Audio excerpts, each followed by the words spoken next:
আসসালামু আলাইকুম football fans.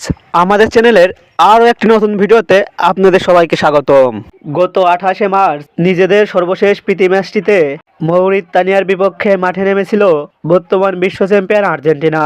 আর সেই ম্যাচটিতে লা বোম্বেনেরা স্টেডিয়ামে মৌরিতানিয়াকে 2-1 গোলে পরাজিত করে মাঠ ছাড়ে আলবিসেলেস্তারা।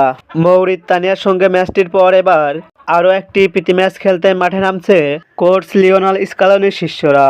আজকের এই ভিডিওতে আলোচনা করব আর্জেন্টিনার পরবর্তী ম্যাচটি কাদের বিপক্ষে এবং ম্যাচটি সরাসরি কিভাবে টিভি ও মোবাইল ফোনের মাধ্যমে লাইভ দেখা যাবে তা নিয়ে। মূল ভিডিওটি শুরু করার আগে আপনি আমাদের চ্যানেলে প্রথমবার এসে থাকলে চ্যানেলটি সাবস্ক্রাইব করে পাশেই থাকুন।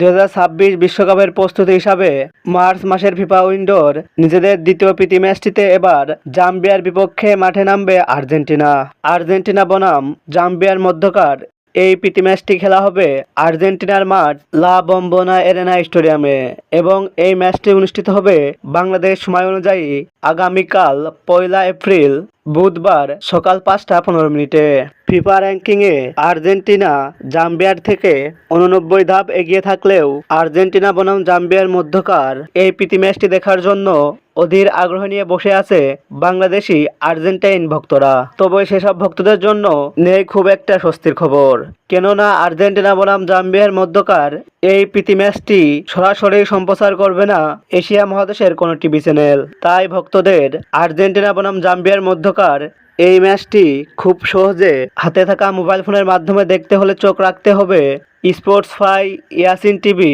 অথবা ক্রিকফাই টিভি অ্যাপসগুলোতে। এছাড়াও ম্যাচটি চলাকালীন সময়ে ফেসবুকের সার্চ বারে গিয়ে এই নির্দিষ্ট কিওয়ার্ডটি লিখে সার্চ করলেও ম্যাচটি সরাসরি লাইভ দেখা যাবে। মূলত জাম্বিয়ার সঙ্গে ম্যাচটি হতে যাচ্ছে দেশের মাটিতে লিওনেল মেসি এবং ওতামেন্ডির আর্জেন্টিনা জার্সিতে শেষ ম্যাচ। ফুটবলের সকল নিউজ ও আপডেট পেতে আমাদের চ্যানেলটি সাবস্ক্রাইব করে পাশেই থাকুন। ধন্যবাদ।